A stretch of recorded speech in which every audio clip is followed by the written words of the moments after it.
gentlemen, guys and gals, non-binary pals, and the technicolor rainbow in between, this is Modular Media Wrestling Podcast.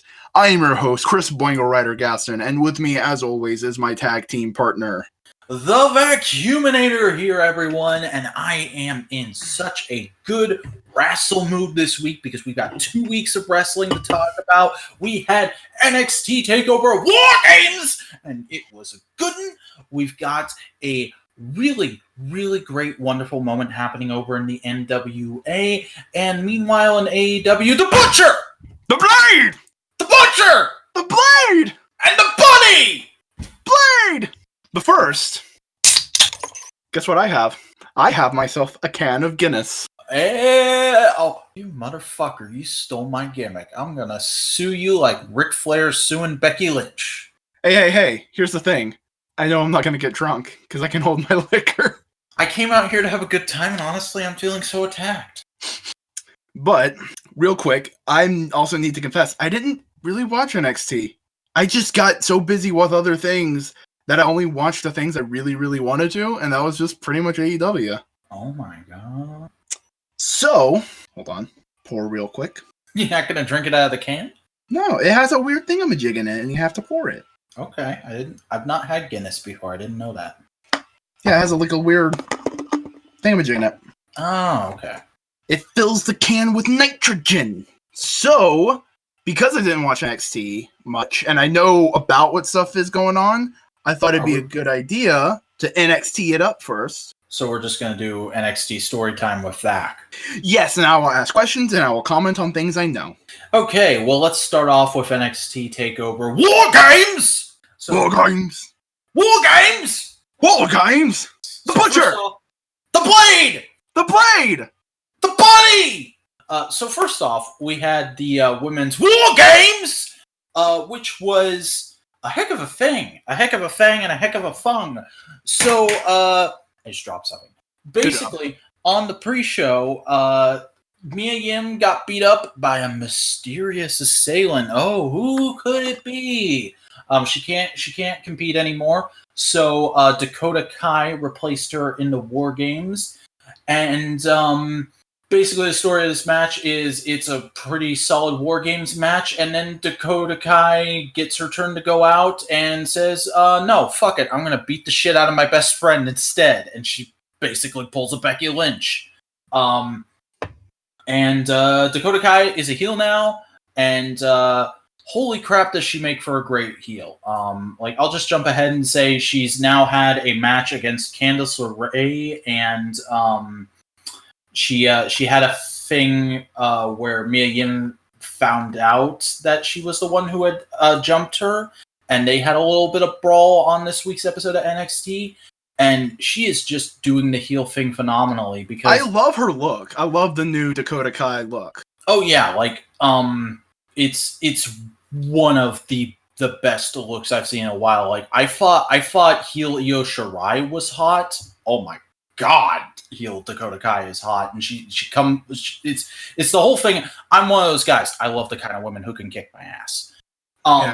And So that happens, and the whole time Shayna Baszler is just watching from because she's still in the waiting to go in cage, and she's just watching and laughing her ass off, and it's great. And then Shayna Baszler goes in, and she's like, "All right, it's just Candice LeRae and Rhea Ripley. Let's fucking kill them." And then Rhea Ripley is like, "Nah, bitch, I'm clever." And she handcuffs herself to Shayna Baszler and manages to pick up the win. Bitchin'. Yeah. And then we had Damian Priest versus Killian Dane versus Pete Dunne. Winner goes on to face Adam Cole for the championship at Survivor Series. Pete Dunne won. It was a decent match. I wasn't super into it. It was just a decent match. But it was also kind of thrown together kind of at the last minute. Yeah, because what the fuck are we going to do with Adam Cole if the other two champions are already doing shit? TakeOver Oregon was announced for February, so they're getting more regular pay-per-views for NXT, which I'm of two minds about. On the one hand, yay, more NXT. On the other hand, oh no, this could dilute the product. Here's the thing I think could happen with that is like, yeah, it might dilute the product, but it also gives them a much simpler structure. As long as it's not like every month they're doing a takeover. If it's like every 3 months, that'd be okay. Every other month, that might be okay. Mm-hmm. But it also gives them something to work towards, and that's been a problem on AEW, and that's been too much of a problem on WWE main broadcasting stuff, Raw and SmackDown, because they have so many pay-per-views, they don't have enough time to work towards things. They just go like, yeah, like go home show for TLC is this week's SmackDown. TLC is this fucking Sunday. I forgot TLC existed until Wrestle Talk reminded me on Monday. Yeah, there's too many. Mm-hmm. Like, as it is right now, I think AEW needs not necessarily to pick up how many pay-per-views, but they need to have set goals of days when things need to be done by, just so they can keep up a good pace. Mm-hmm. Because they've kind of gotten into a little bit of a lull last couple episodes. Last episode more specifically than this week's episode. Yeah. But now we're talking about AEW. Let's go back to NXT because this is Finn Balor versus Matt Riddle. This was a solid little boys match. This is the match I want to go back and watch War Games for. Genuinely, like, yeah, War Games are great matches. I know I'm gonna enjoy them, but like just a single match, this is the one I'm going like, ooh. It was not super impressive. It was just like a really good showcase match to be like, hey, Matt Riddle's really cool, but here's why you're supposed to like Finn Balor if you didn't already know or haven't seen him in the ring a whole lot. And I enjoyed it, but it was another match on the card where I was just kind of like, all right, that happened. I probably would have liked it more if they had done just a bit more build to it, because it wasn't thrown together like the freeway, but it was a bit like Riddle's gonna be in War Game. Oh no, shit! He's somebody's gotta fight Balor. Riddle, you fight Balor. Yeah, but they kind of did set it up a little bit better. They did have Balor and Riddle kind of have a feud. It just felt like that was supposed to be after War Games and not during War Games.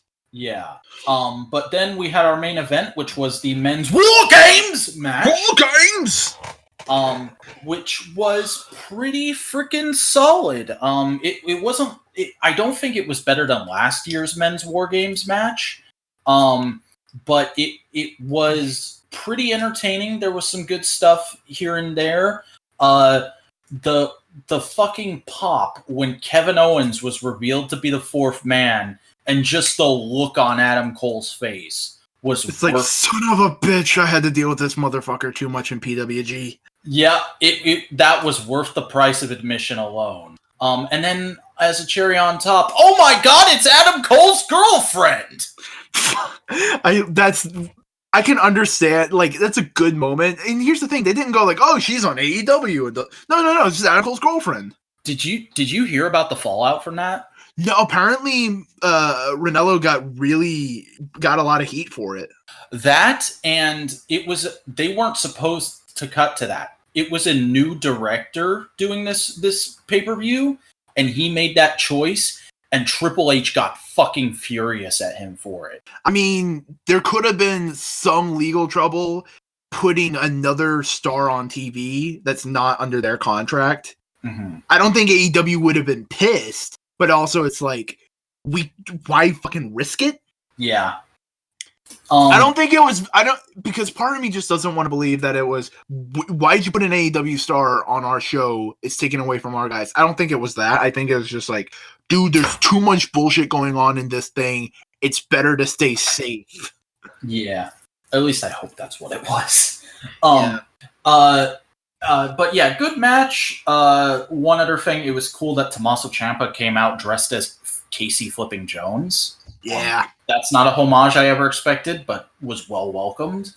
Favorite thing, the fact that Gargano's into superhero comics. If Ciampa is in like, nah, I'm into weird indie comics, that'd be dope. Next takeover, he comes out as Usagi Yojimbo. Next takeover, he comes out as Scud, the disposable assassin. Yeah. I mean, he already has the broken heart as a motif. Mm-hmm. But yeah, it's good times. Decent little pay-per-view. I wouldn't.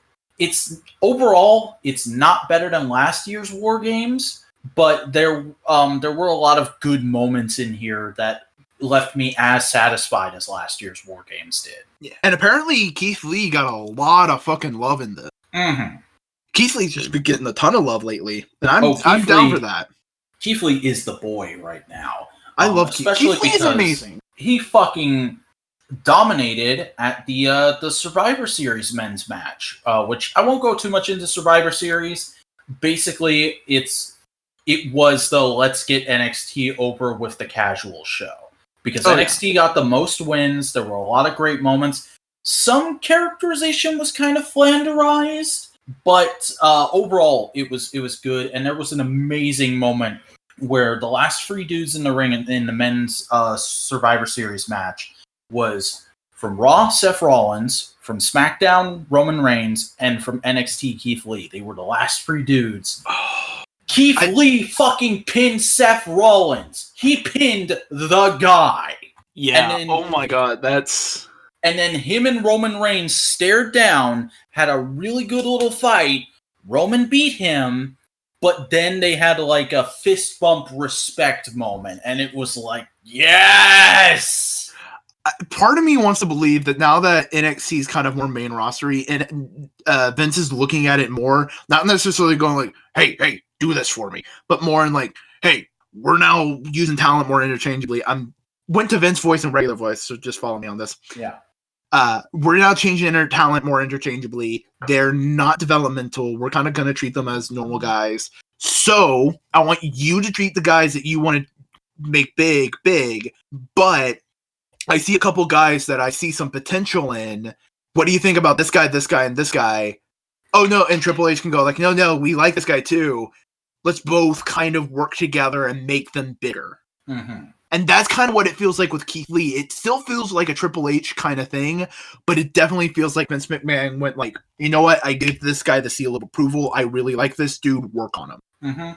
Instead of like Triple H making his pet project Gargano, and then Vince comes in and goes like, what the hell are you doing? Yeah. I'm making a wrestler. That's not a wrestler. He's too small. It feels very much like this is the pet project for both Vince and Triple H. Also, real quick, I should talk about, because I don't want to get too much into this. There was a whole thing over the last few weeks where Mauro Ranallo was absent from a lot of stuff because of a thing Corey Graves said on Twitter. I'm not going to get too much into it because a lot of people have already talked about it and said everything I want to say, except nobody else has the balls to say this, so I'll just say it. Corey Graves is a fuckboy. Corey Graves has gone downhill so far in the last year because, like, this time last year, we were both going like, no, Corey Graves is a great commentator. Yeah. And he's still a pretty good commentator, but every time I hear about him doing something in real life, like, of the commentary team, he's the Seth Rollins. Yeah. That's just what it is. But hey, Mauro's already back on NXT. He's got a huge reception. He hugged Beth Phoenix. Good for him. And I just want to say this as a person who also has like a weird mental thing. I don't know. I never know how to fucking describe ADHD because it's not a mental illness per se, but it's also kind of like a development thingamajig. And it's also like close cousins to autism for some reason. So like as a person who goes through mental bullshit, like much love to you, Ranallo. Yeah, and from a dude who has had depression on and off for years and anger management issues, same. Yeah. Go on, you bipolar rock and roller. Mm-hmm. That's a documentary I need to watch. Oh, it's in my Watch Later playlist. Yeah, I know because it's free on YouTube. Watch it. Go watch it. Yeah. And what did I wrong? Oh, after Survivor Series, there's a big celebration.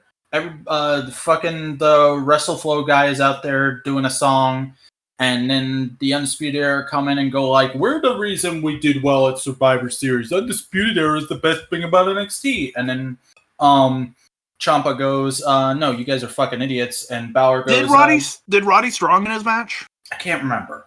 Against AJ Styles and Oh, yeah. That was Nakamura. Yeah, that was a thing. Yeah. Roddy won. Okay, cool.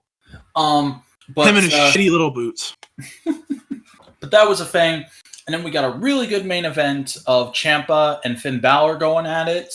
And then it looked like Finn Balor was going to join the Undisputed Era for a minute, and then he Pele kicked Adam Cole, which was great. Fuck yeah. Give me chaotic evil Finn Balor. Mm-hmm. And then there was another great match on that show where Keith Lee and Dominik Dijakovic teamed up to challenge for the tag titles. Basically, the whole thing after War Games right now, the story is Undisputed Era can be beaten. We've proven that. Let's get those fucking belts off them. Yeah. And so, unsuccessfully, Keith Lee and Dominik Dijakovic challenged for the titles, but it was still a banger-wang match. It's fucking Keith Lee and Dominik Dijakovic. Like, fuck yeah. Also of note, like, right at the beginning of that match, Bobby Fish injured himself. And so... Shoot. Yeah, Shoot. Oof. They did the Scorpio Sky in street clothes thing with Roderick Strong. Like he wasn't dressed to wrestle. He was just out for the promo, and then it was like, all right, we're going to the back. Oh shit! Bobby just got hurt. I'm jumping in. And Bobby just got back from injury not that long ago. Yeah. Let's hope it's a really minor thing. Apparently. Okay, good. He'll be back in a few weeks. Like, he just, like, sprained a muscle and was like, ooh, this, no. Yeah. Kind of thing. Okay, good. That's good. From what I hear, if somebody wants to correct me, that's it's the internet. Someone's gonna want to correct you. I love the Keith Lee Dominik Dijakovic matches, and I love that they're just kind of like, yo, we're rivals, but we're like friend rivals, and we're just trying to push each other and be better. Yeah. Like, give me that Goku Vegeta. Mm-hmm. It's good. But basically the story right now is that the Undisputed Era is under siege from Ciampa, Lee, and Balor on all sides. And it's a good time. We've gotten a lot of great little bits from them in the last couple weeks. Chief among them, Adam Cole getting yeeted into the audience by Keith Lee. That was the fucking best. I saw the video clip of that, and it's like, whoo boy. Keith Lee has just been getting the best spots lately. Like, there's a moment at the end of this week's episode of NXT where the main event like erupted into chaos, and Finn Balor's in there beating down members of Undisputed Era, and he's in the corner lining up for a move, doing the finger guns thing, and then all of a sudden, from his left on the apron, Keith Lee just pops up, smiles, and then grabs him and tosses him. Is so good. I don't know what makes Keith Lee go so, like, athletically, he's great. And there's no, like, going, like, wow, how's he so good there? It's the charisma he has. He has big Hulk energy. Like, Marvel Comics, charismatic, good boy, fun to watch fight things Hulk. Yeah, but there's just a thing there. Like, he can be the most dominant person, but you just go like, yeah. It's like watching a really good athlete just clown on fools, and you just go like, fuck yeah, because they're so good at it, and you just want to watch them perform at their height. And I also love that he's a bigger dude. He's not a slim cut chunk on him. I don't want to see him be NXT.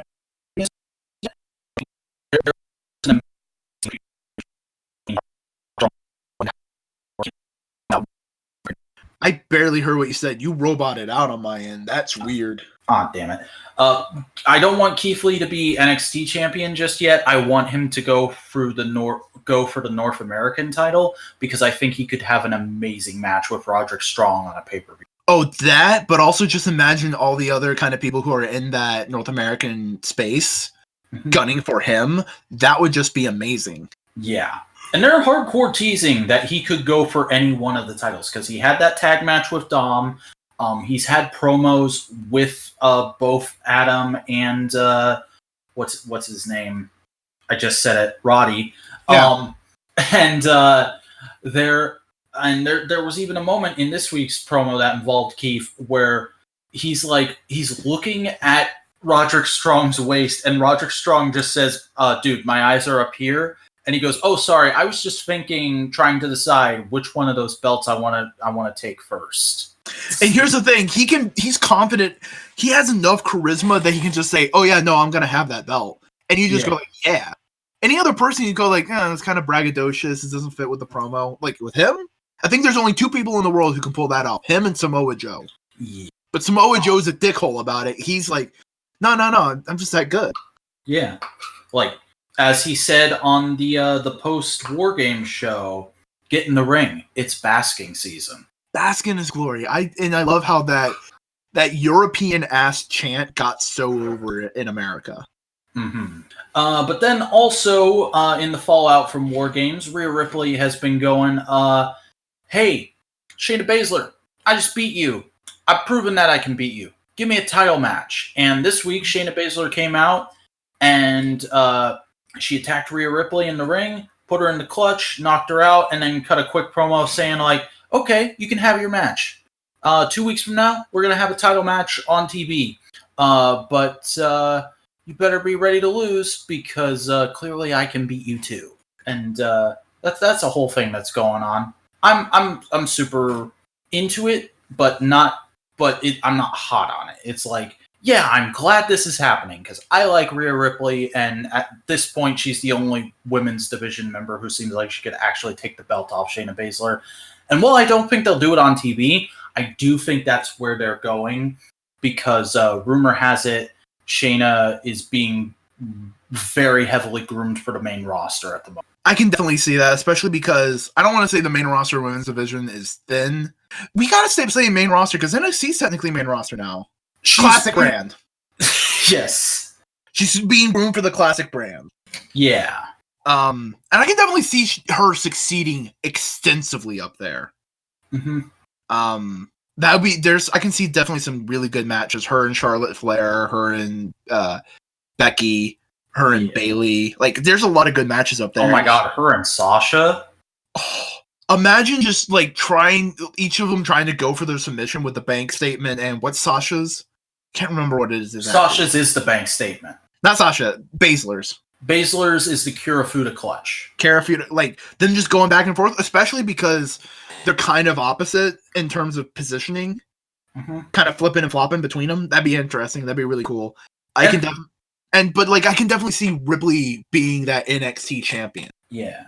And like I have said in the past, I'm not the biggest fan of Shayna Baszler, but I do think it would be interesting just to see her clash with some of those classic brand wrestle ladies. See, the thing about Shayna Baszler is it's not that she's not good. It's that she's not great. Mm-hmm. She's a solid B player. And yeah, sometimes you just need that in your main event to keep a good, solid amount of good quality matches going. But if you just keep that up, it never feels like you go up any higher. It never feels like you get something amazing out of it. Like Randy Orton. He's an amazing wrestler. He's solid. He's great. But it takes a special kind of person working with him to get like amazing. And we've gotten all of those out of Shayna Baszler and NXT. And like I would also say, for my money, Shayna Baszler is kind of the Brock Lesnar of NXT. I don't hate her. I think she's good at what she does, but what she does is very one note, and I'm sick of seeing that be the championship match. Yeah. But again, she's solid. It's not like she's bad. Yeah.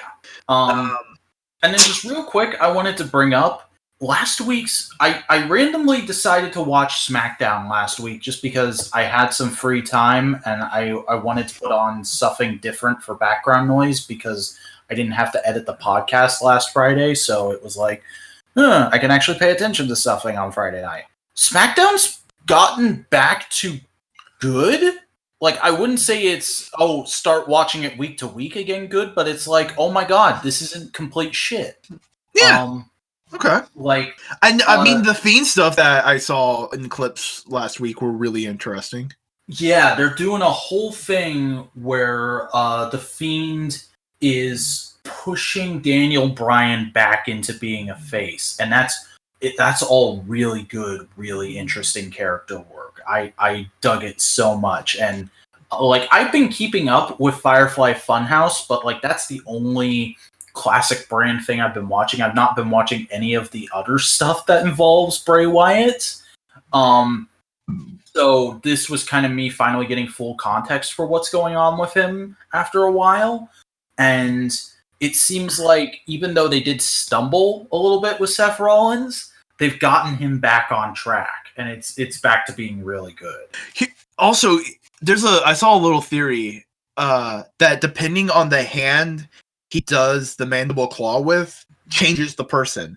I've seen that theory as well. Because essentially, people have noticed that if he uses the hurt hand to do the mandible claw, they turn heel, with Finn Balor and Seth Rollins slowly turning heel. Mm-hmm. But if he used the heel hand, he can turn a heel into a face, which is what Daniel Bryan is going through. Mm-hmm. Also, I really love that Miz is involved in this storyline. Like he's not really wrestling anybody, but he's just kind of there going like, Daniel, I'm not your mentor, but also let me say some mentor shit. But it also feels like the Miz is his Vegeta. Mm-hmm. The Miz is like his rival, that they have a respect at this point. Yeah. And I like that. It just feels interesting to have the Miz and Daniel Bryan, these two people that are so completely different in the wrestling business and the wrestling landscape, have that kind of friendship. Yeah. Like relationship within the storyline. I have a feeling they're probably at least a little bit more friendly behind the scenes. Yeah. But it's really interesting. That's really cool. We're recording this right before the next SmackDown, so we don't know what Daniel Bryan looks like right now, because that show ended with basically him being shaved underneath the stage. Yeah, he done got Brutus beefcaked. Yeah. But it's gonna be interesting, especially to see like an American Dragon version of Daniel Bryan in 2019. Mm-hmm. That's gonna be weird. Yeah. But yeah, SmackDown seems interesting, especially because the Fiend is kind of, I don't want to say keeping it on life support, but definitely giving it a good shot of adrenaline every once in a while. Yeah. So do we want to go into other stuff and then AEW, or AEW and leave the other stuff for last? Let's do AEW and we'll finish out with the other stuff, because I feel like we'll finish out on a high note if we do the other stuff last. All right, cool. So on AEW, they've been doing dark episodes on YouTube, which is basically dark matches for live. They record them and put them on YouTube.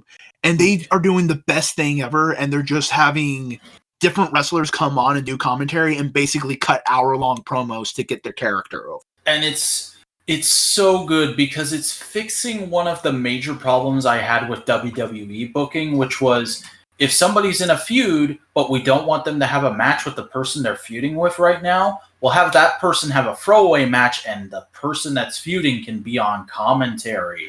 And that commentary is always really lackluster and just kind of eh. But this is, let's put some wrestlers on commentary, and they're not involved in the feuds, but they're getting to comment on them and give their perspective, and it's fucking world building. It's so good. The one with Dustin Rhodes is really good. The one with MJF before he the heel turned heel was also phenomenal. But this last week we had Sean Spears on commentary. He was amazing. I loved him. Oh yeah, and it was so good. Like everyone up to this point has felt like they were trying to do commentary on Excalibur's level to varying degrees of success. Sean Spears just felt like he was hanging out with a friend watching wrestling. The only one I'd say fit that first version would be Chuck T, because they did commentary for PWG for years. Mm. So they had repertoire.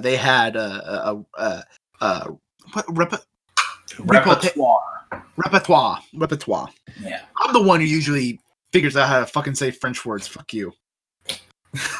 But yeah, there was some cool character stuff in here. I liked how after the women's match, he was like, "Oh, that was really good. I'm going to show that to Tully. I think he'd like that."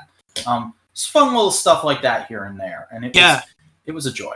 It especially felt like Sean Spears viewed himself as a face who just used dirty tactics because they're more effective. Like that's the vibe I got this whole promo. Yeah, it's adding another dimension to the character that you can't get with just a feud or a promo. Oh yeah, and I cannot wait. Like this made me more hyped to see what Shawn Spears is going to do next. Mm-hmm. But that was for the commentary for that.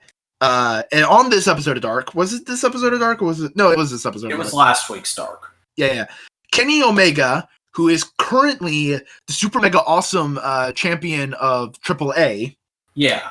Decided to defend his belt on Dark against another reoccurring AAA wrestler, Jack Evans, in a really good flippy match.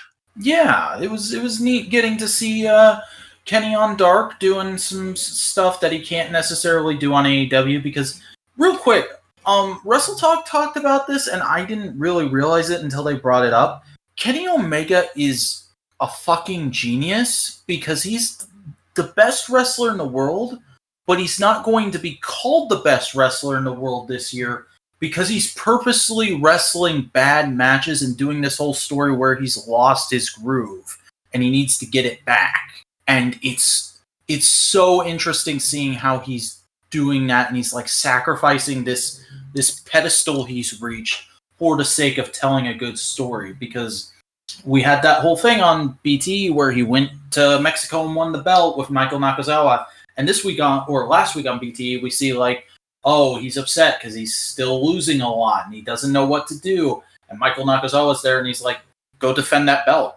You haven't done anything with that belt yet. Go defend that belt. And he was like, yeah, I'll defend the belt. Like, he's trying to make himself feel better. And this match was basically the pint of ice cream at midnight for him. Yeah.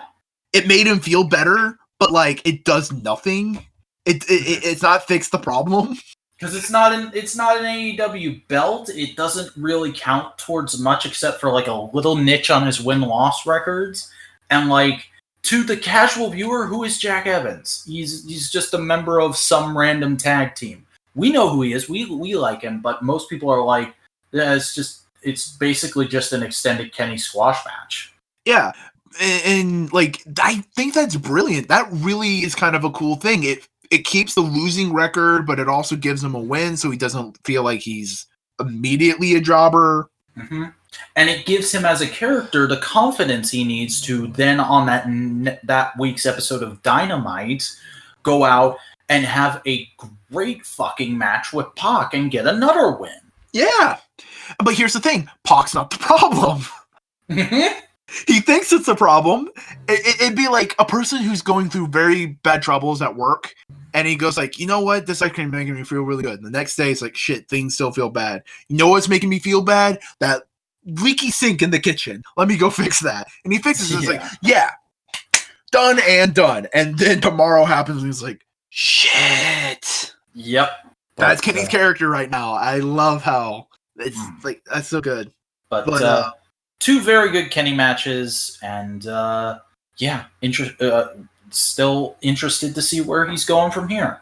And next we have BTIC, the Inner Circle Takeover, being the Elite. Oh my god, this was so much fun. This was the best, especially because the week before they had stolen the camera and kidnapped Leva Bates, and everybody was going like, "What the fuck? Why are they kidnapping her?"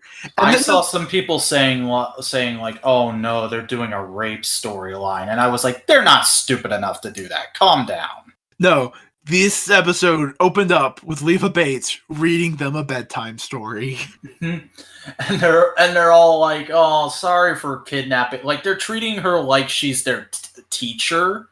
And they're a kindergarten class, and that's wonderful. But then because they're heels, there's still that little moment of, I think Santana goes, "Hey guys, I stole her phone. Let's go sell it." Yeah, it's brilliant and beautiful, and there was a cute moment where like she's wrapping up the lesson kind of thing, and Sammy Guevara's just like nuzzling her arm like a puppy. Yeah. And Santana is beautiful in it. Ortiz was this is the best reason to love Ortiz. Like this whole episode was. But they do a bunch of bits, they do a bunch of gags. They make fun of the fact that Being the Elite is basically a skit show for a bunch of wrestlers. Mm-hmm. They do a mailbag segment, and they had the best fucking joke with, what do you think, Hagar? Dude, that's really smart and intelligent. That's a really good answer. It was the best. And then eventually he said one word, and they all busted out laughing. Yeah. That was so good. And the best part is at the end, Santana is making fun of Nick Jackson. Matt. It's Matt, right? It's Matt, yeah. It's Matt Jackson doing the merch freak thing. And he's just like doing the whole goofy thing, and then shit starts happening, and then the camera pans over, and you see him on top of the lockers, and he's just going like, merch freak! The camera pans back over to Santana, and he's wearing a Young Buck shirt, and they go like, oh shit! Like it's a paranormal activity thing. And that's how they get the camera back. It's so good. It's so perfect. And that also means that in kayfabe, Nick Jackson then saw the footage and was like, oh, this is actually a really fun episode. I'm going to edit this together and upload it. Yep. And at the end, Nick Jackson and Brandon Cutler are holding the camera going like, oh, it's the camera. We got it back. Cool. And Matt Jackson's just walking up, and they're just going, please stop it. Please stop. No, please. Also, real quick, frickin' Brandon Cutler has new gear. Yeah, and it's good. It's good gear. It's good gear. Yeah. He apparently it's a huge D&D reference, because there's this dragon god with 5 heads that are all different colors, and all the tails of the jacket cape thing are all the colors of the heads. Of course. It's great. He also looks a little bit like Kratos. I hope he starts getting a win or two soon. Yeah, because he's kind of been a squash match, squash fodder for a bit. But he could do with a push. Yeah. I like Brandon Cutler. I like all the jobbers. Like we do. Like AEW has a good couple of jobbers. I don't think any of them are bad. Mm-hmm. They're all good. All of them are like the Alicia Fox type of jobber, where it's like, I don't think you're ever going to be super successful, but I'm always excited to see you doing stuff. Yeah. But this week's episode of Dynamite starts off with Jericho's Thanksgiving celebration, which was basically Festival of Friendship 2.0. But the friend is himself. Yes, and it's a wonderful flippin' time, because we have Jericho out in the ring. He's cutting a promo. It's all nice and decorated up. There's a bunch of presents and stuff.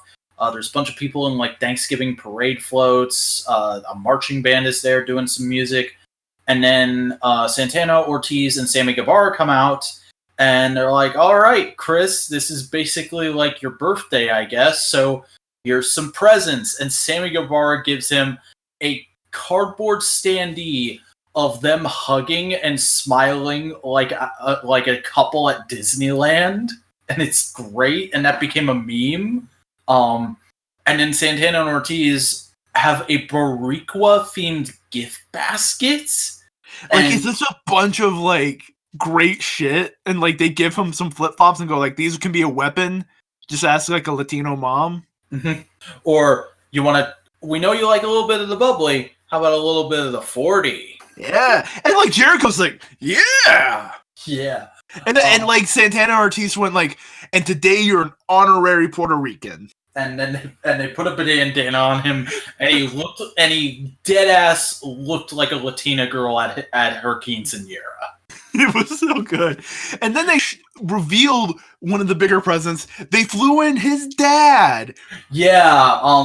I've already forgotten his name, but he's a famous-ish New York Rangers player.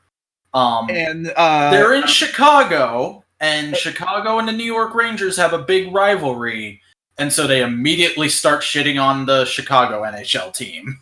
Yeah, the fans were like, "Oh, sweet, dude, it's Jericho's dad. That's cool." And he goes like, "It's so great to be in New York," and they go like, "Fuck this." Yeah, it's such good shit.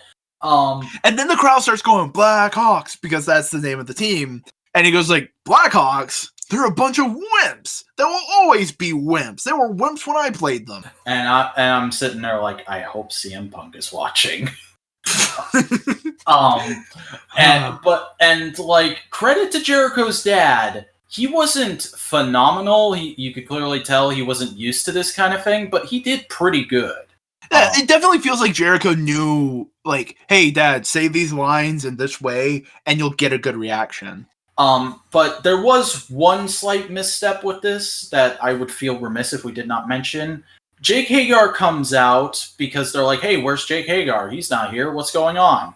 And then we cut over to the side of the entrance ramp, I think it is. It's like in the corner of the arena. Yeah, and Jake Hagar is walking out with a goat on a leash, and he says, hey, I got you a present too, Chris. It's a goat. I call it Chris Jericho, 'cause puns.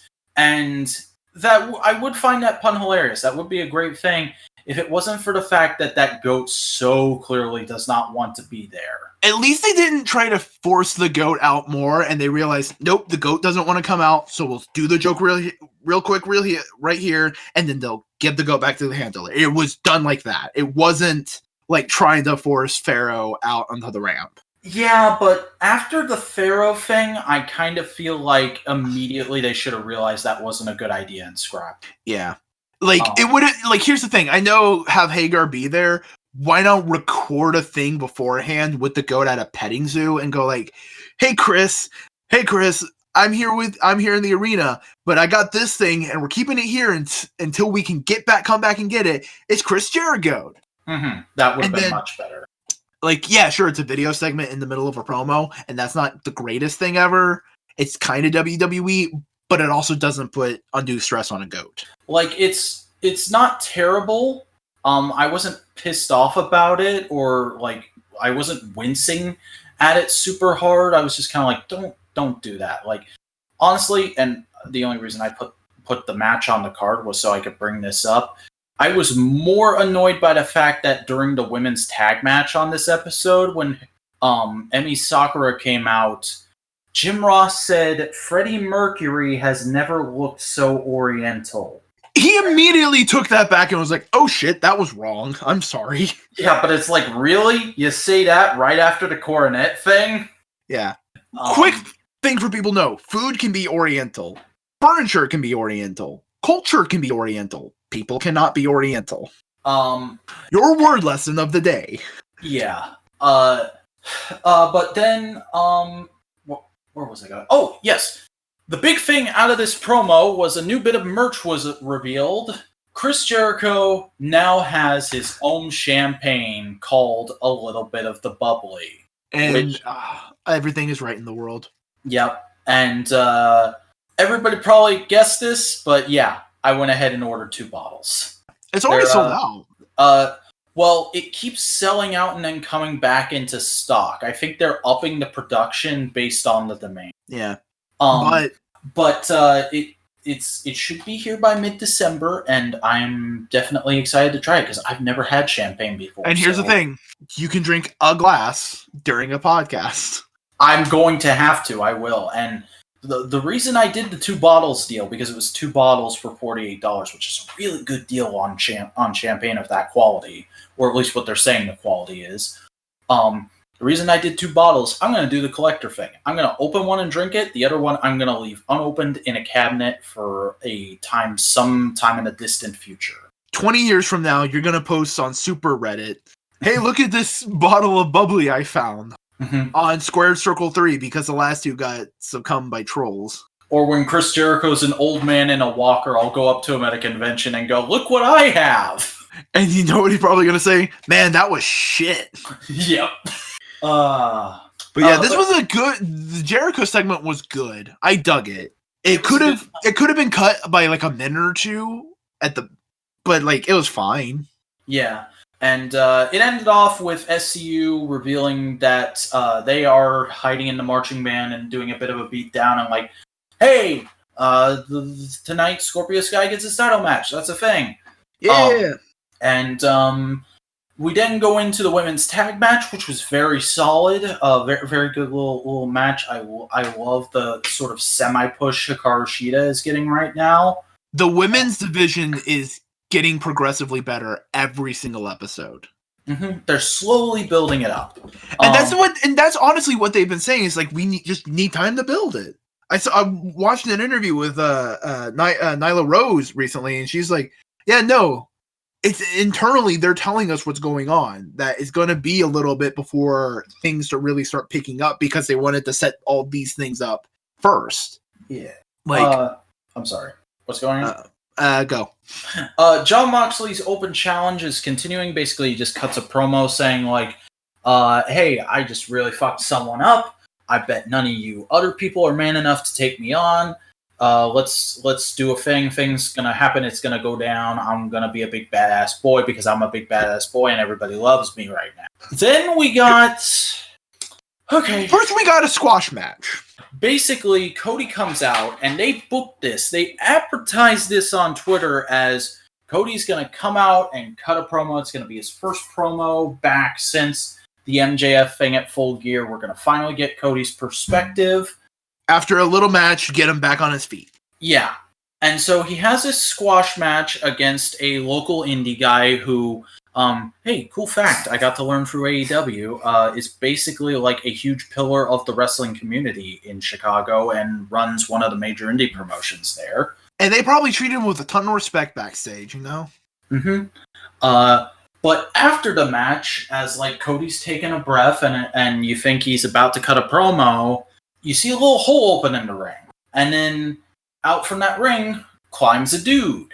And Excalibur says, "It's the Blade!" Who? And JR goes, "Who?" And Excalibur says, "It's the Blade!" And then the Blade attacks Cody. And then another guy comes out, and Excalibur shouts, "It's the Butcher!" And JR again says, "Who is it?" And Excalibur continues to shout, "The Blade! The Butcher! The Butcher! The Blade!" And then after they've beaten up Cody, they bring out Allie, who is now back in her heel bunny persona. And fucking Excalibur just says, "And the bunny is here." And that's the whole segment. Here's the thing. That segment would have been 10 times improved if Excalibur had just said one little sentence. I did not expect him here in AEW, but I've been keeping an eye on them, but I've been making big waves in the independent scene. That's it. I did not expect him here, but they've been making big waves in the independent scene. That's it. I would have liked him to name drop a promotion or two, but I can understand if they just say independent scene. Really what this needed was a vignette or two before their debut. I realized they wanted it to be like, oh, these people came out of nowhere and attacked Cody. That's crazy. But also, did you not learn your lesson from the first round of reception for the Dark Order?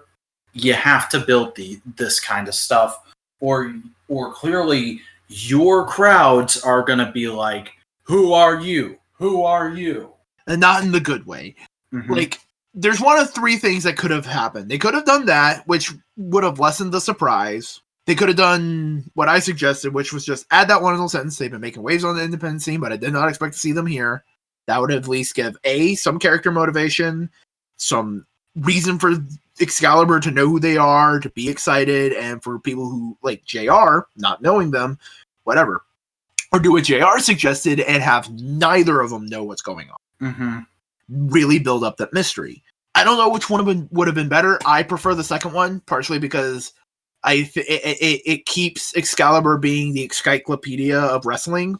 Yeah. Kind of up and going. And I think now that they've done that, they are doing the vignettes before they do anything else. Because we got a vignette this week, which was really cool. Yeah, basically they we'll just bounce around like we always do. They just went like, hey, the reason we did it is because we're sick of seeing Cody on the billboards everywhere, and his face is a dumb one, and we don't like him. And also, we're just gonna sow chaos here. Yeah, and then I don't know if you saw it, but after Cody's promo, MJF posted a video response on Twitter and revealed that he had actually contracted the freebies, as I'm calling them, to come to AEW, and he basically put a hit on Cody. Said, I don't want to wrestle him, but I want people to keep fucking with him. So you free, go fuck with him. Yeah, they were probably like, fuck with him? Fuck yeah. So I'm interested. I love their look, and as we had talked about in Analytical Fanboys, hint hint plug, I listened to the band that the Butcher is in. He's in like a punky, metal-y core band. It's really good. I dig them. Every Time I Die, go check them out. Neat. Also, I will say, like, I do like that they did this after Allie was attacked by Nyla Rose, Awesome Kong, and Brandy, and then was gone for a week. That's solid booking. She's gone and she decides to try different tactics because she hadn't been doing too. Yeah, it makes sense. It works. It just wasn't introduced. It wasn't as clean as it could have been. Yes. And then we had the fucking Dynamite Diamond ring. The Dynamite Diamond match happened. Adam Page versus MJF. Solid little classic graps match. But MJF lost in the end. MJF won. Or I meant to say Adam Page, sorry. Adam Page lost in the end. And then Diamond Dallas Page comes out. He goes, all right, I don't exactly like you, MJF, but you won this ring. Here's this ring. And MJF goes, haha, I'm a rich guy. I have a diamond ring. It's the 80s. Look at me. I'm a heel. And then Wardlow gets in Diamond Dallas's page.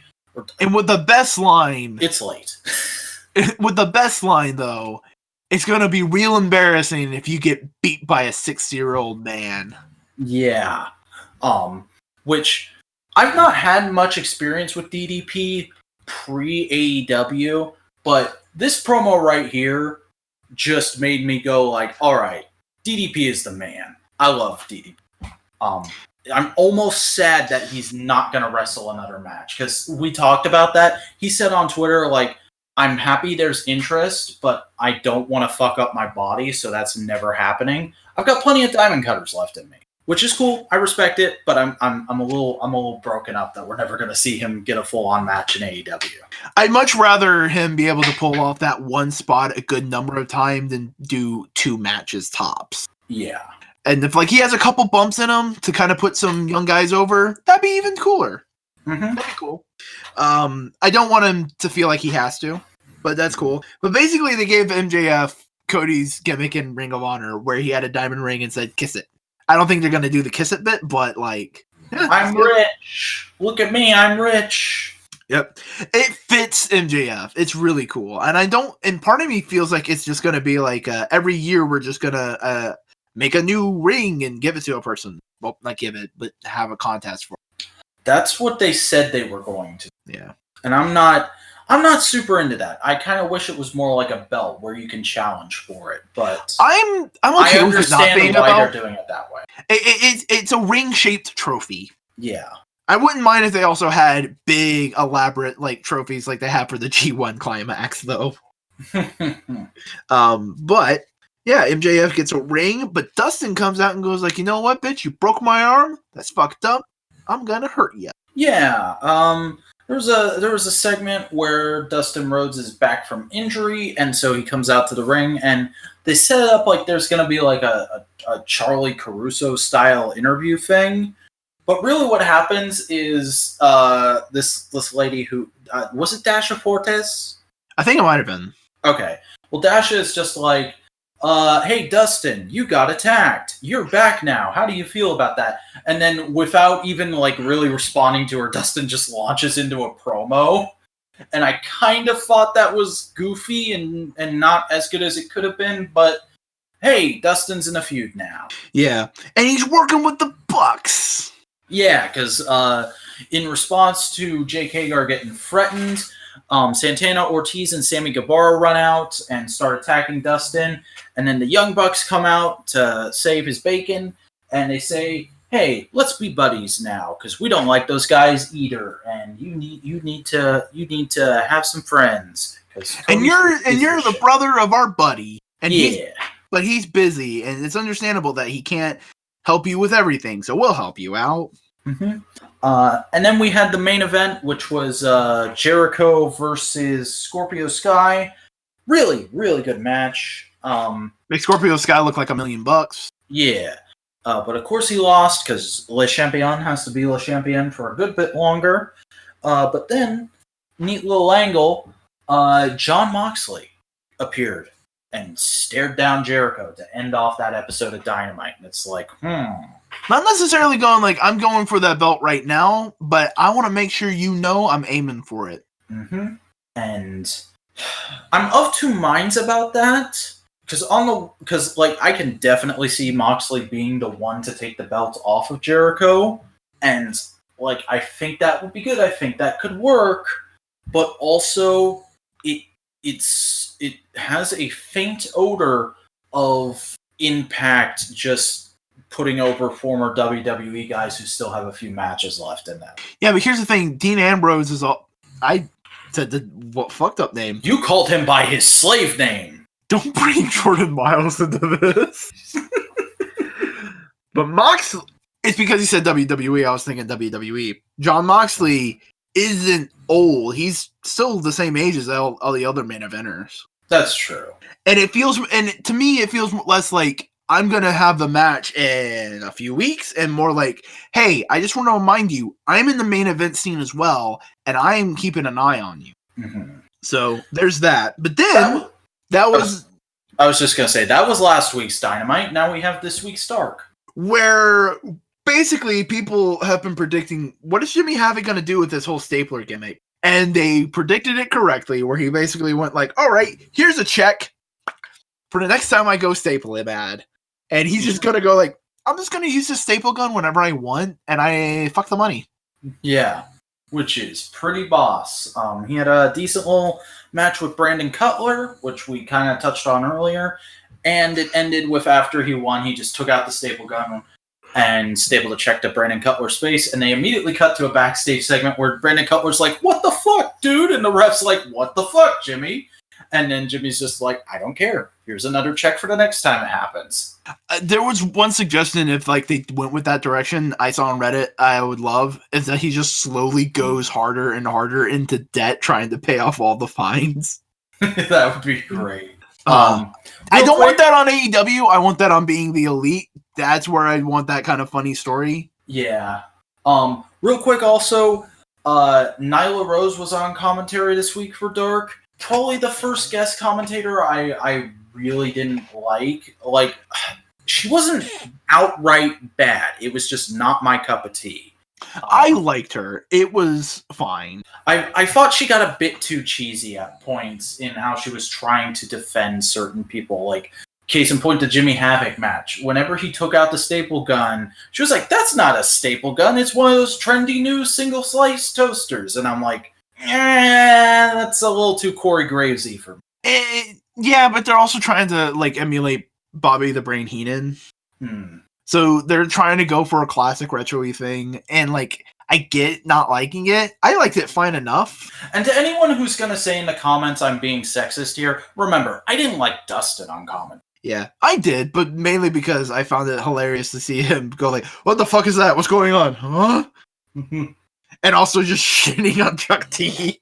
That was the one thing I liked about his commentary. That was fun. But hey, they're getting just random people in there, and it's just trying to get more people talking and getting their stories over. It almost feels... It also kind of feels like they're maybe trying to figure out who could potentially be the next commentator with Excalibur when JR and Tony decide that they're done. Just feeling it out. It kind of reminds me of the early episodes of the Dick Show where they were having different the different people they would have on each episode. Was the theme was, we're doing a search for a co-host, and then eventually they just went, oh, Sean's the co-host. But Dark was good. I dug it. There was some cool matches. Again, also really solid fucking women's matches. They're really going hard on them. Yeah. They're being solid. They're being great. But we then get into Yeah, this week's episode of Dynamite with a triples tag match, which I saw on Twitter.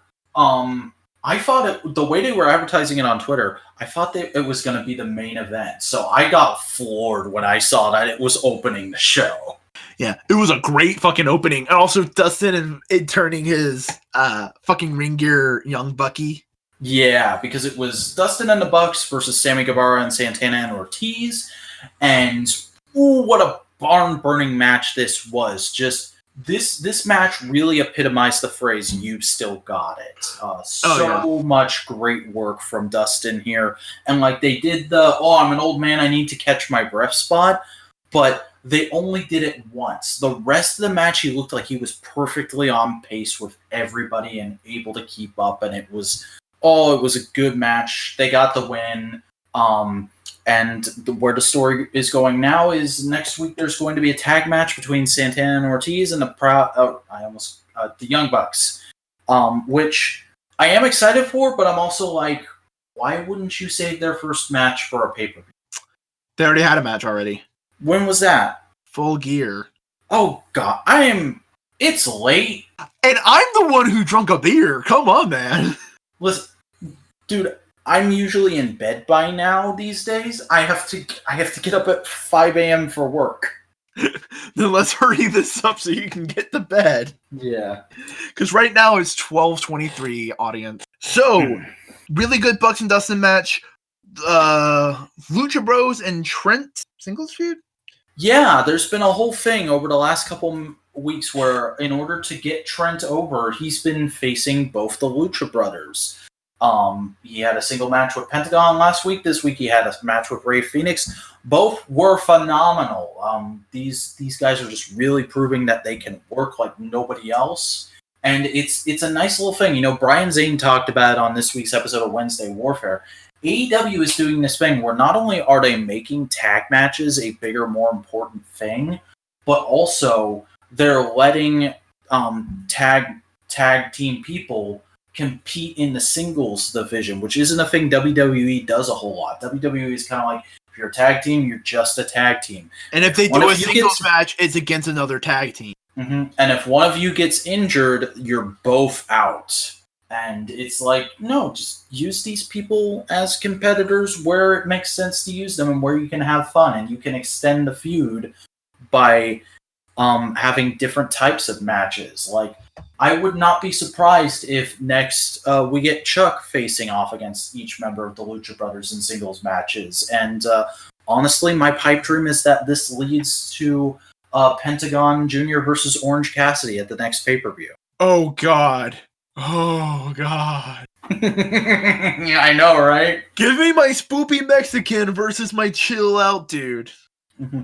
Also, real quick, I'll bring this up again later, but I was at a flipping toy convention in the last week, and there was a wrestling guest, and while I was in line to meet the wrestling guest, there was a 10-year-old in front of me wearing a Pentagon Jr. mask, and I was like, dude, you're a fucking Lucha... I didn't say the F word to the kid. You're a Lucha Brothers fan? And he's like, yeah. How old are you? I'm 10. And I'm like, that is awesome. Too sweet, me. That was a cool moment getting to find out that those characters have... Oh, we did that right afterwards. All right, cool. Seattle. Metal. But it was just great seeing that, like, that character has that amount of reach right now. Oh, yeah. AEW has some of the best characters that kids will love that are not targeted at kids. Where are the fucking toys? Dude, imagine Luchasaurus plushies. It's gotta happen. Because we got Pentagon Jr., he's great. Orange Cassidy, kids love him. Luchasaurus, Jungle Boy, Marco Stunt. Like, you got a good crop of people there. Mm-hmm. But next, we have a little promo from Cody Rhodes, where he basically says, like, all right, bitch, I want to fight you. Fight me. Name your price. Do you want my shoes? I'll give you my shoes. Watch. Here you go. Keys to my truck. Have at it. This promo was the most early 80s WWF thing I have seen in a long time. And God, did I love it. It is very, very 80s wrestling, and it was phenomenal. Like, but it was also, like, contemporary, and it's like, in its feel of like what a person wants, what a person like. It's weird. It feels retro and modern at the same time to me. Mm-hmm. It wasn't just here's a big suitcase full of money. It was here's my car that I know you like. It was here's this watch that means a lot to me, and also happens to be expensive. Here's my shoes. Here, and on top of that, here's a big case of money. Yeah, not just the shoes. His red bottom Louis Vuittons. I think it was Louis Vuitton. Probably. Yeah, some Italian bullshit. Mm-hmm. We're too poor to fucking understand that shit. And then MJF basically said on Twitter, "Hey Cody, it's cool that you offered me all that, but I come from one of the richest families in the country, so no thank you. However, you did say that you are also willing to face the Butcher, the Blade, and the Bunny, because they attacked you, and that they can even pick the opponent. But since I hired them, I'm going to go ahead and pick the opponent." Your tag team partner with you. Yeah. So next week it's you and QT Marshall versus the Butcher and the Blade. Good luck. Yeah. It would have been like I can understand it because QT's also been one of those like jobbers, just kind of like helping buff up some wins for AEW. Yeah. And it's kind of cool. I think it would have been better if they picked Brandon Cutler, who has been more prominently viewed as the jobbery kind of dude. And also him and MJF have had like being the elite segments together where MJF's been like, you're a fucking loser, I can't believe the Bucks picked you. And they did have a match. When was that? All Out? It might have been All Out. It might have been right at the beginning of Dynamite. I can't remember. One of those, it was early days. Yeah. Where MJF was going like, you're a fucking nerd. You like D&D. Yeah. It was that whole kind of thing. Yeah. But, yeah, we're setting things up. It's going to be good. And now we have more women wrestling storylines. Yeah. Nyla Rose is basically being a female Braun Strowman. And it's all kinds of fun.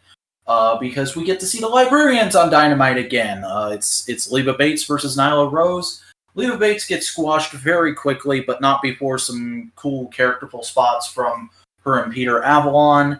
And then Shanna, who Nyla Rose attacked during a meet and greet last week, which is why she got to be on commentary for Dark. It was supposed to be Shanna, but Nyla Rose is like, why is this dumb foreign lady getting put over instead of me? I'm going to attack her, and I'm going to be on commentary. And then Shanna comes in trying to get revenge, and then Nyla Rose puts Shanna through a table that the referee happens to be on. And, oh, hey, look, it's Adam Cole's girlfriend. That's the best thing ever. Like, it's such a little dumb thing that only AEW would do. And it was so good. I dug that. And then that turned into a challenge on Twitter. But it also kind of makes light of the situation, and to me, it feels like AEW going like, "Hey, no, guys, it's okay. We're fine. Everything's We're not scared." And also, like, "Hey, WWE, we're not scared of saying somebody's name." Yeah, it kind of felt like a joke, a jab, but also like joking with a person who's a little bit nervous and going like, "No, it's okay. We're okay." It's like, okay, cool. It felt like that to me. Some people were going like, didn't like it, but like, but yeah, we're getting more storylines because Nyla Rose got suspended because she hurt a referee. She is out for the rest of 2019. How much you want to bet she'll be back on the last episode of Dynamite, coming in and being like, I'm pissed. Last episode of Dynamite this year, yeah. She comes in a Shayna match and just like DQs. Because we don't get too many DQs, and that would be an interesting like thing for the feud. Especially if like they say, oh no, disqualifications count on your record, not as a win, as a loss, or as a draw, but as a fourth category. Yeah. That'd be interesting. But after that, Chris Jericho comes out saying he's got some things to say. And before they even got to the ring, I was fucking losing it because I saw what was in Jake Hagar's hand. And I was like, oh my god, they're doing the thing. And then they did the thing because Chris Jericho introduced the Lexicon of Les Champions. No. First things first, though. He started insulting Champaign, Illinois, and going like, "No one ever came from Champaign, Illinois, who's important." And the crowd started chanting Tony because Tony Khan comes from Champaign, Illinois. Mm-hmm. It was perfect. And then perfectly, Jericho just goes, "Who's Tony?" Because he doesn't realize they're referring to Tony Khan. And it's great. And then when they bring out the lexicon, everybody's going like, list. And he's like, that's old news. This is something brand new. And he goes, it's the Lexicon des Champions. Oh, so good. And then he proceeds to do a combination of the list gimmick and his WCW list of like a billion fucking holds promo. Yep. And it's basically a list of everybody who does not get a chance to challenge for the AEW belt so long as he is champion. And the list goes, and I quote, Jon Moxley, Cody Rhodes, well, we all know why he can't, the Young Bucks, Papa Buck, Uncle Buck, Buck Owens, Moxley, Hangman Page, Diamond Dallas Page, Moxley, Scorpio Sky, Too Cold Scorpio, any member of the Scorpions. He's basically just making fun of the 24/7 title gimmick. Yeah. Michael Nakazawa, Kenny Omega, Kenny Ortega, Kenny Shields. I fucking busted a gut at Kenny Ortega.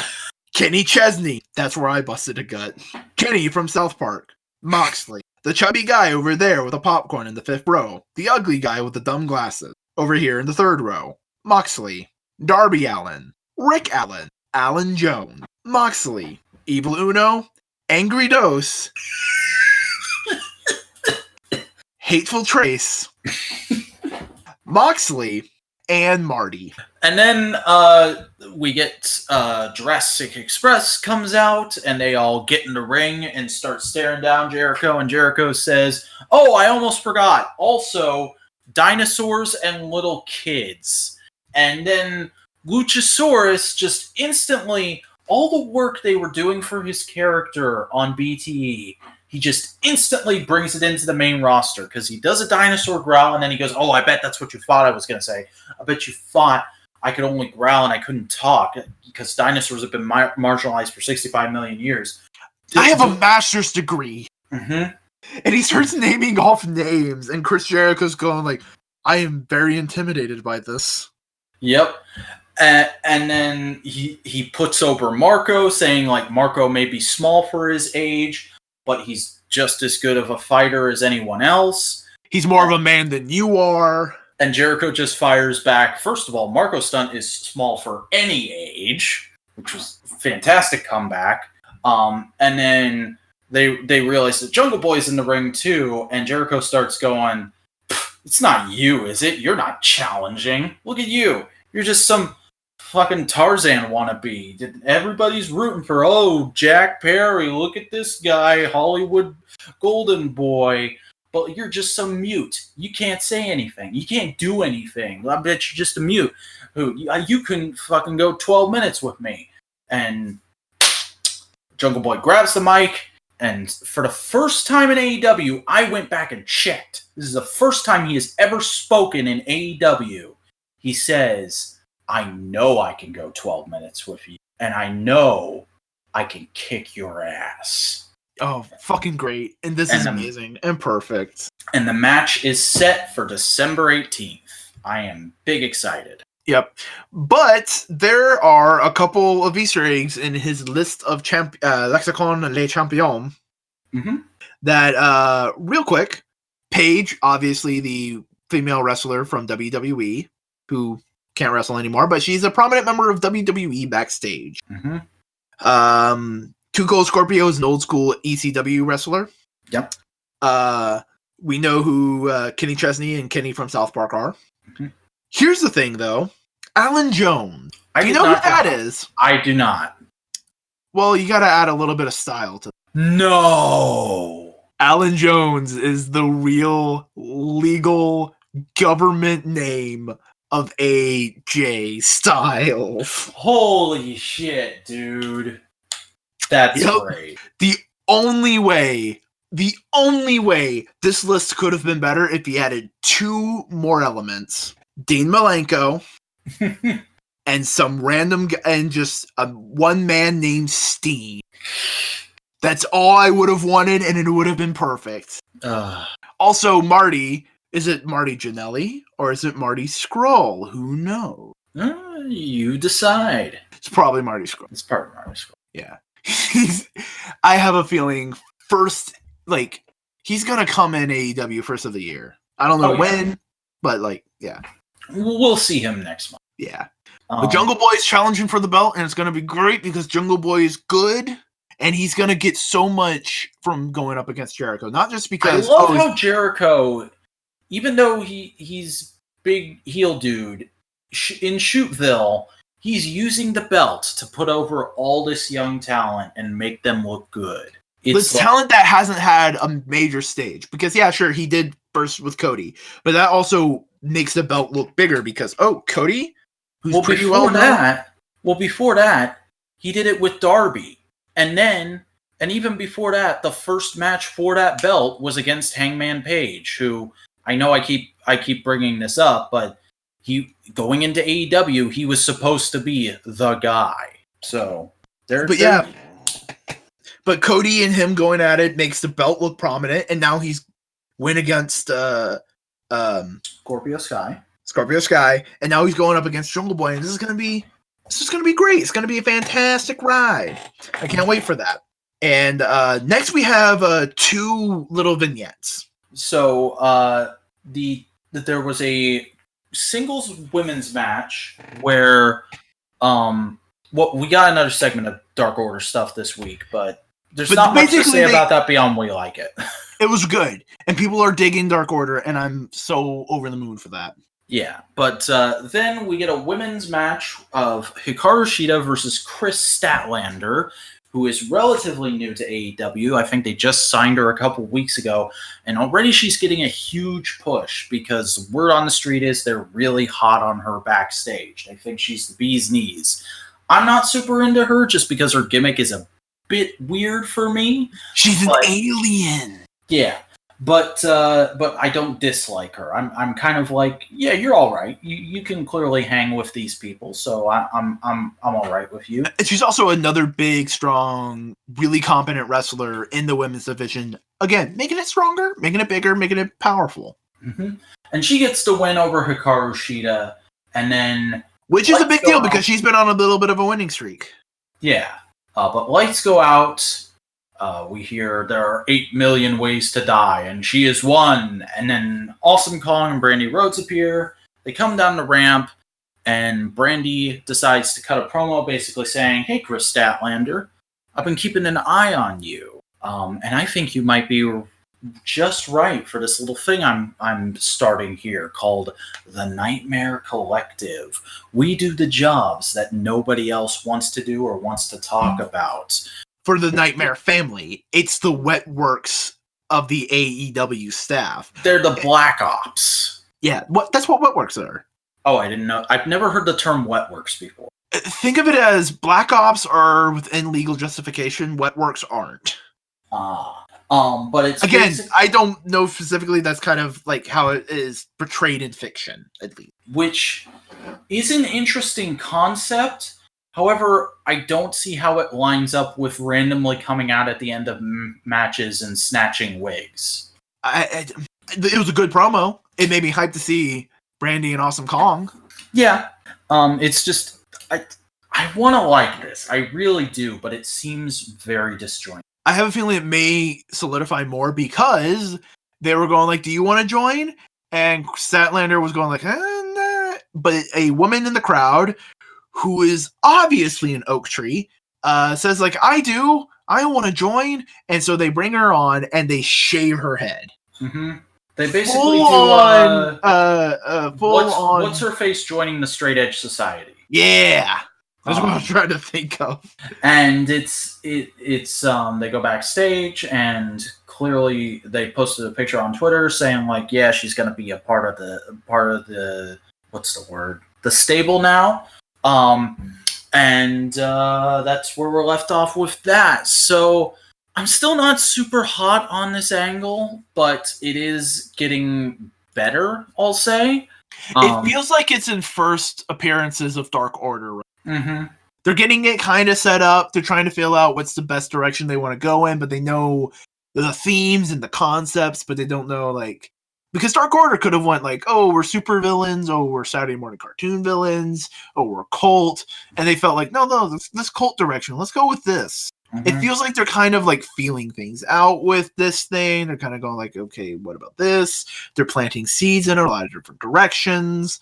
And I don't remember who said it, but like I saw this one really cool like fan theory, because right now they have 3 kind of spooky stables right now. Yeah.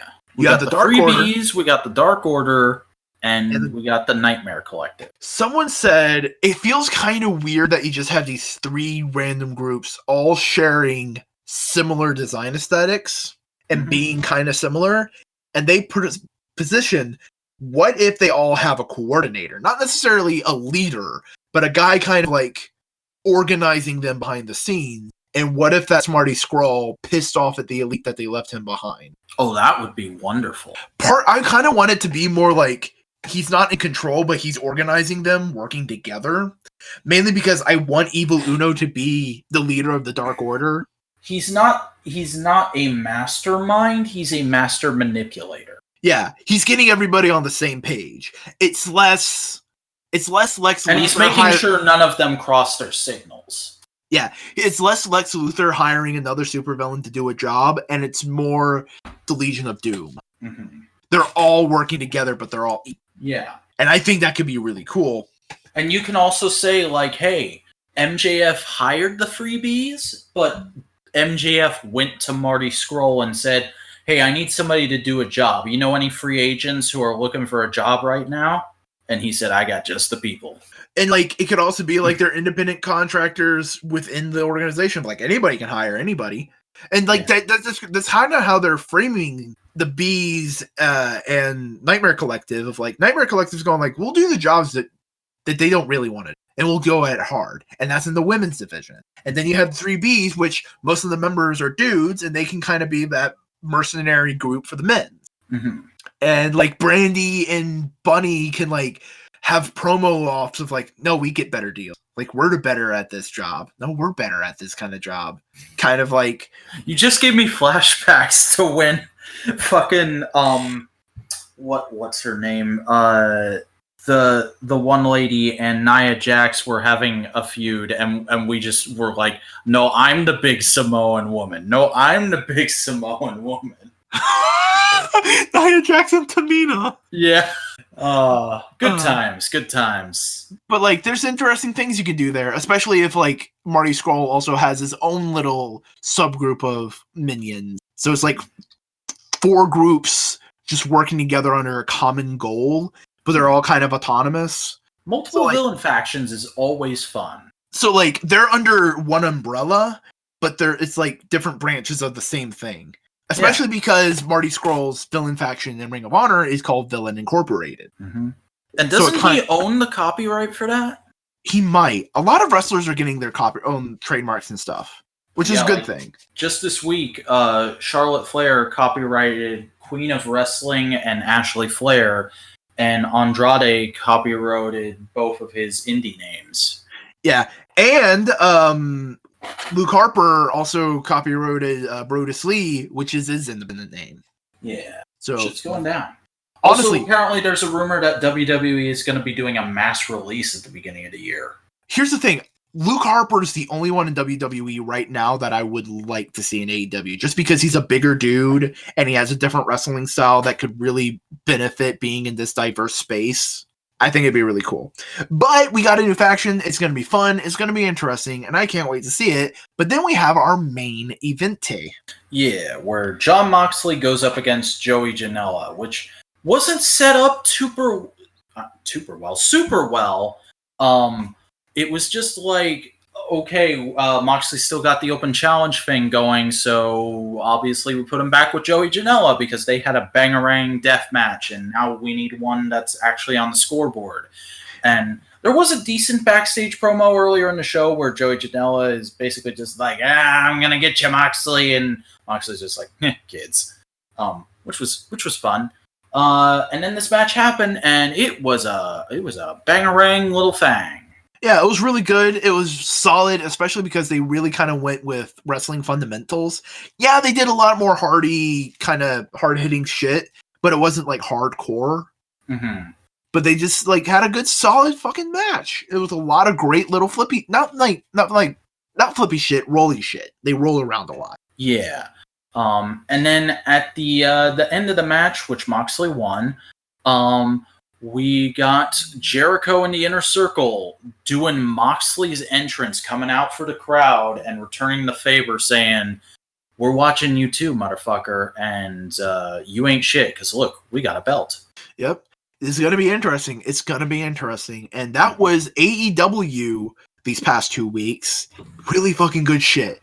And some people were saying last week's episode was kind of a dud. And I disagree. I think it was a weaker episode, but I wouldn't call it outright bad. No, it's like every show has been an A. That one was a B.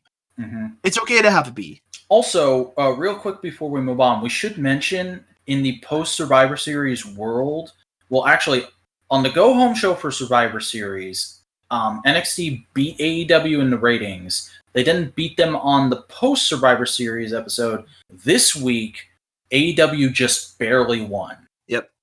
It's definitely, it feels like it's a ratings back and forth, and they know it, and they're not trying to compete with each other. It doesn't. Yeah, it's not a war, except for when it is. It's not a war, except for when it is, and then we're gonna make fun of it by having Adam Cole's girlfriend. Oh my God! It's Adam Cole's girlfriend. The Butcher. The Blade. The Blade. Such good shit. I'm trying to think of any other memes that we can fucking go for. I was hoping you were gonna hit me with War Games. War Games! Alright. But now we have some other shit to take care of, which is the general rest of wrestling. And apparently, I need to start watching NWA Power. First off, because Cornette's not on it anymore, and it's Wade Barrett Barrage. Mm-hmm. We had the go-home show for Into the Fire this week, which was also booked as their season finale, which I don't know if they're going to be gone for a while after Into the Fire, or if they're going to come back the next week and it's just like this is a new season now.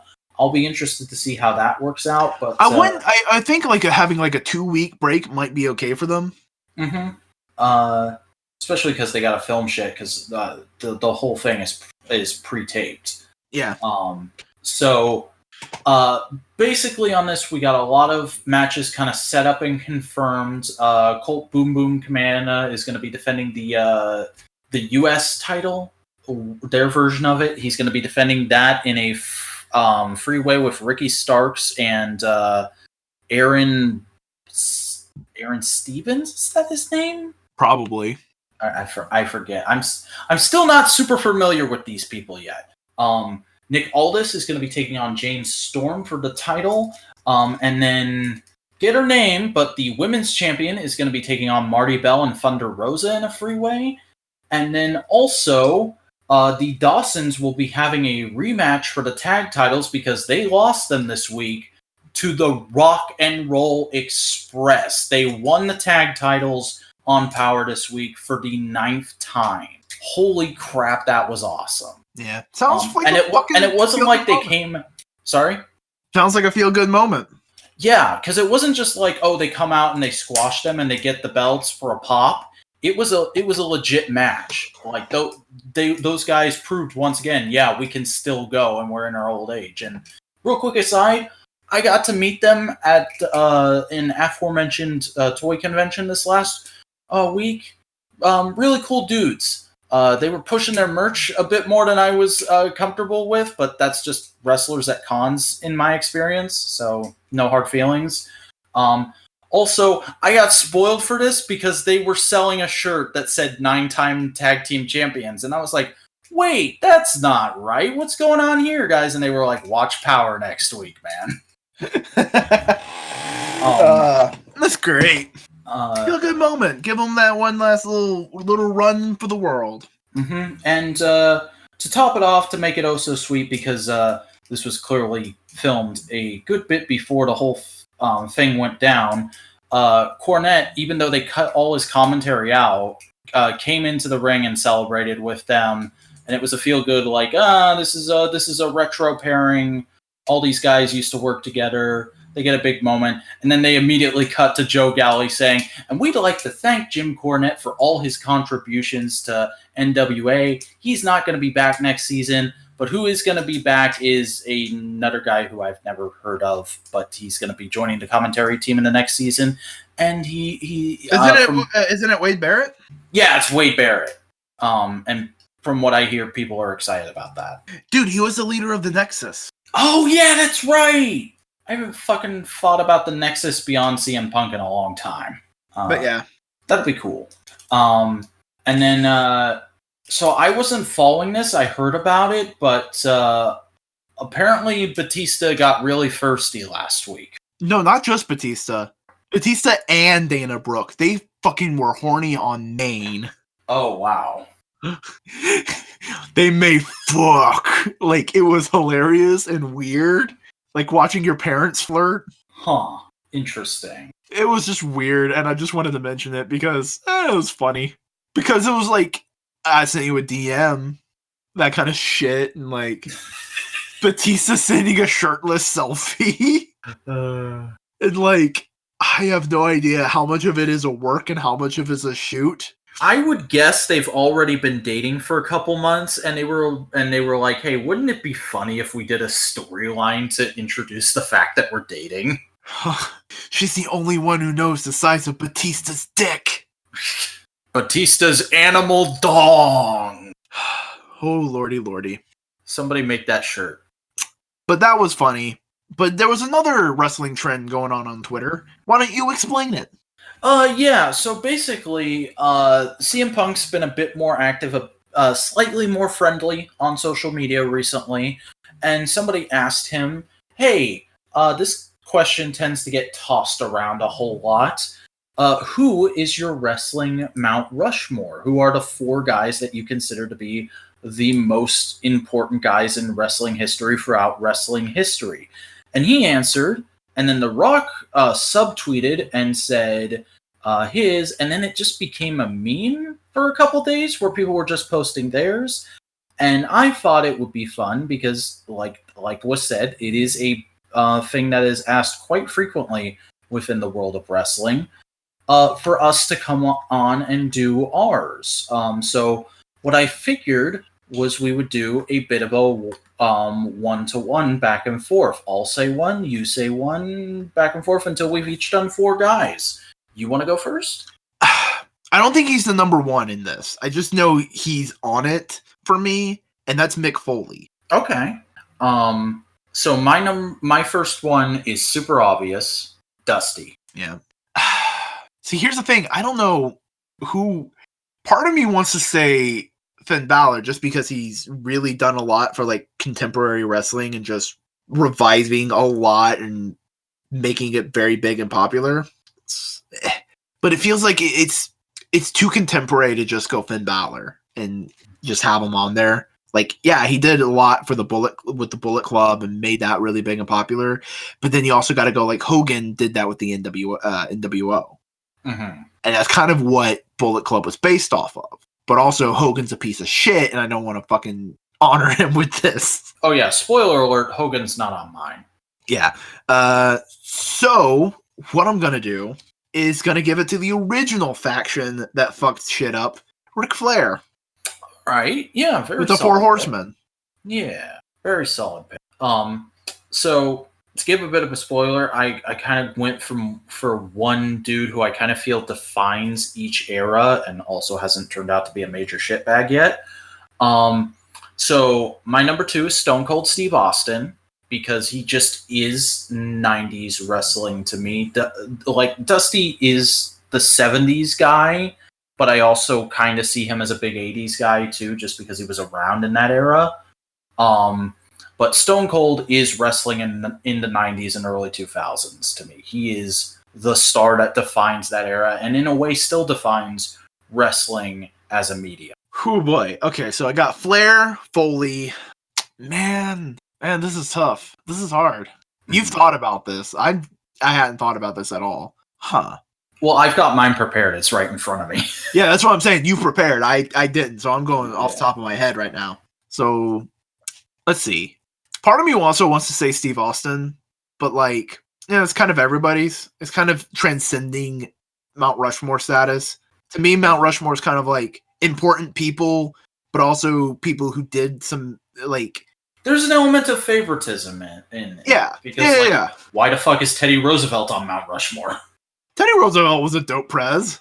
Yeah, but the reason he's on Mount Rushmore is because he was a friend of the sculptor. Yeah, but I know like some of my faves probably shouldn't be on a list like that. Like, part of me would say Nakamura, but like his recent stuff isn't the biggest and bestest. Mm-hmm. Same thing with Sami Zayn. I love Sami Zayn, but like like Sami Zayn 2-3 years ago, yeah, I could have like gone like yeah, but like now it feels like it's just not there right now. And I don't want like again, Aleister Black, same situation. He's my favorite wrestler, but it feels like I can't put him there, especially because he's still wrestling today. And so we don't know the full extent of his career. Yeah. So there's that. But like, man, know what? Know who's third? Who? Big Man Vader. Hell yeah! That's not a pick I would make, but that's a great pick. No, because here's the thing. One of my favorite goddamn moves is the Vader bomb. It's great. Like, Vader's great. My number 3 is John Cena. That makes total sense. That's really good. Because John Cena, after Stone Cold left, when we get out of the Attitude Era and we get into the Ruthless Aggression Era, going all the way forward until just recently in WWE when he's been off doing Hollywood stuff, he was kind of the face of wrestling. Yep. So I feel like he's got to be up there, regardless of any favorite. Because like I've hardly seen any actual John Cena stuff, so I don't really have an opinion on him. But I just know he has to be there because of his status. Yeah. Like I can understand if you also said like Sting or something like that. Mm-hmm. Like we haven't watched a ton of Sting matches, but it's Sting. So right now your list is Dusty, Stone Cold, and Cena. And mine is Flair, Foley, Vader. Whoo boy. Okay. Oh shit, I know my fourth. Eddie Guerrero. Holy crap, dude. That's an amazing pick. It just feels right. Mm-hmm. You have the classic guy with Flair, you have the hardcore guy with Mick, you have the big beefy bruiser of a fucker with Vader, and then you have the great high flyer charismatic guy with Eddie Guerrero. That's my 4. And like I always hear people talk about being influenced by Eddie Guerrero. He's a huge Attitude Era star for a lot of people. Also, it's just really great. It's also kind of like he deserves to be respected in that way because he was gone too soon. Mm-hmm. All right. My 4th and final pick, and I might get some backlash for this because it's a current guy, but I got to do it. Kenny Omega is the face of current wrestling. I can see that. For the last few years in a row, we've said it. He's not going to get it this year because he's doing a thing, but he has been called the best wrestler in the world. And I've fallen in love with him over the last year. I think he's a fantastic storyteller. I've watched a bit of his New Japan stuff finally, and it's really, really good. The mark in me wants to say like Cody or Jericho or even Bray, but I'm sticking to the idea of this is people from each era that are hugely influential in that era and kind of define that era to me. And of the current era, I think it's either Will Ospreay or Kenny Omega, and I still haven't seen any Will Ospreay stuff, so I gotta give it to Kenny Omega. Yep. So really diverse Mount Rushmores, no overlap. Mm-hmm. It's interesting. Yeah. I wonder what this says about how we view wrestling. Because you very directly went era and kind of pick an encapsulation of that. I went eras, you went genres. Yeah, because like I said, Flair, Foley, Vader, and Guerrero, and it's like, yeah, like they kind of defined a lot of, like, they became the archetypes that other people follow. Mm-hmm.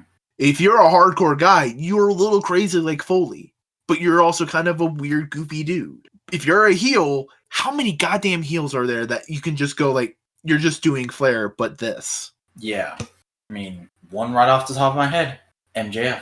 You're Flair, but you're Jewish from New York. Mm-hmm. Jericho, you're Flair, but you're an aging rocker. Miz, you're Flair, but you're a Hollywood washout. Fucking Alberto Del Rio, you're Flair, but you're Mexican. Like, name a rich, snobby heel, they're Flair, but... And so in this, it's interesting because like there's valid reasons for organizing it in both ways. Yeah. So this was an interesting. I just fucking turned into a character from Banjo-Kazooie. Indeed, you did, and that was an MMWP. So why don't you tell the fuckers where they can fucking find you? Fuck. Well, you can fucking find me at the Vac fucking Huminator. I am a 2000s toy boy, 2000s toy boy stuck in an 80s world. I talk about action figures and stuff related to big properties that I'm a fan of, and hopefully you are too. You can find my videos at youtube.com/thevacuuminator. You can follow me on social media at the Vacuuminator on Twitter and Instagram. I'm tired, so I'm not doing extrapolation tonight. All right, I'm Chris Boingo Rider Gaston. You can find me on YouTube at Boingo Rider. I do video tutorials, which is basically like a video essay, but I'm not up my own ass. You can also find me on Twitter at Boingo_Rider. You can find me on Instagram at Boingo_Rider. Sometimes I post pictures. And if you want, you can join my Discord server. The link to that is in the description. And this wasn't MMWP, a production of Modular Media fucking shit. It sure is a thing.